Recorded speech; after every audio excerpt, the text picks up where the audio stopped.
सेवा ही मेरी पहचान, शंकर सोनेजा। सेवा ही जिनकी पहचान, वो हैं शंकर सोनेजा। फ्री मालेगांव का काढ़ा, फ्री जोड़ों के दर्द का तेल, फ्री नसों के दर्द से छुटकारा पाने की पीने की दवा। सेवा का लाभ उठाइए, सदैव आपकी सेवा के लिए हाजिर रहते हैं शंकर सोनेजा। मां पंहिंजे बेबीअ जो प्रोफाइल हिते मां पेश कयो ऐं तमामु माना उन्हनि सिलेक्ट जेकी जीअं मुंहिंजी पसंदि हुई, जेको बि गन खपंदो हुओ मूंखे मिलियो। मां ॾाढो हिन रिश्तो.com मां मां जाम ख़ुशि आहियां। मूंखे काई बि कंहिं बि ॻाल्हि जी काउंसलिंग घुरे। रिश्तो.com सिंधियुनि जो सिंधियुनि सां ऑनलाइन सिंधी मैट्रिमोनी। नमस्कार, मैं राजेश दलवानी, आप देख रहे हैं उल्लास लाइन बुलेटिन। उल्लासनगर कैंप 5 के भाटिया चौक से सेक्शन 39 वाले खोदे गए रास्ते का कल उल्लासनगर महापालिका आयुक्त अजीत शेख ने दौरा किया, जहां इस खोदे हुए रास्ते से उड़ती हुई धूल से स्थानिक नागरिक, दुकानदार और वहां से गुजरने वाले राहगीरों को काफ़ी दिक्कतों का सामना करना पड़ रहा है और आए दिन इस खोदे हुए रास्ते पर लोग हादसों का शिकार हो रहे हैं।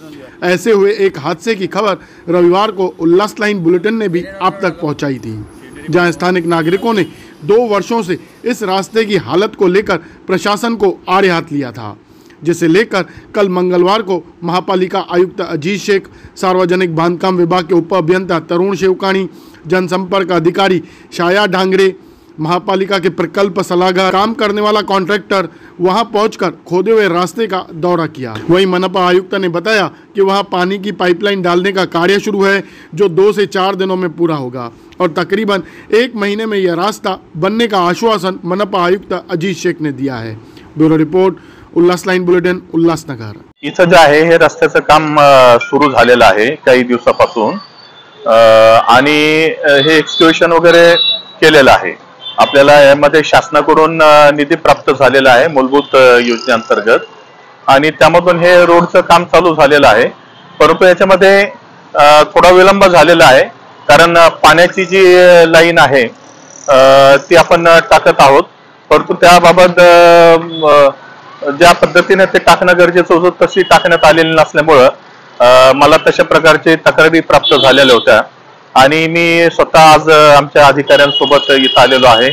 बाकी जवळचे सुद्धा सगळे नागरिक या ठिकाणी आहेत आणि त्याप्रमाणे आम्ही यामध्ये काय काय सुधारणा करणं गरजेचं आहे त्याच्या सूचना मी संबंधित कॉन्ट्रॅक्टरना आणि माझ्या इंजिनियरना स्टाफला वगैरे दिलेले आहे। त्याप्रमाणे हे काम आम्ही टॉप प्रायोरिटीनं सुरू करतो आहोत आणि साधारणतः हे जे पाण्याची लाईनचं काम जे आहे एक 4 ते 5 दिवसामध्ये होणं अपेक्षित आहे। ज्या लेवलवरती ते काम घेण्यात आलेलं आहे त्यापेक्षा खाली घेण्याच्या मी त्यांना सूचना दिलेल्या आहे। हे 4-5 दिवसामध्ये काम झाल्यानंतर याच्यावरती जे कॉन्क्रिटीकरणाचं काम आहे ते संबंधित कॉन्ट्रॅक्टर तातडीनं करणार आहे आणि हे काम तातडीनं पूर्ण करून नागरिकांच्या सुविधेमध्ये देण्यासाठीची मी सूचना त्यांना दिलेल्या आहे। आता यांचं कॉन्ट्रॅक्टर किंवा इंजिनियर जे आहे यांच्याबाबत मी चर्चा केलेली आहे। त्यांचं म्हणणं आहे की हे पाणी पुरवठ्याचं जे काम आहे पाईपलाईनचं ते झाल्यानंतर 20 ते 25 दिवसामध्ये मी हे काम पूर्ण करून घेतो, अशा प्रकारचं त्यांनी आम्हाला आश्वासन दिलेलं आहे। म्हणजे साधारणतः 1 महिन्याच्या आत हे सगळं काम पूर्ण व्हायला पाहिजे, अशा प्रकारचं नियोजन आहे आपलं। उल्लास लाइन बुलेटिन को सब्सक्राइब करें, बेल आइकॉन दबाएं और देखिए उल्लास लाइन बुलेटिन की न्यूज़ सबसे पहले आपके मोबाइल पर।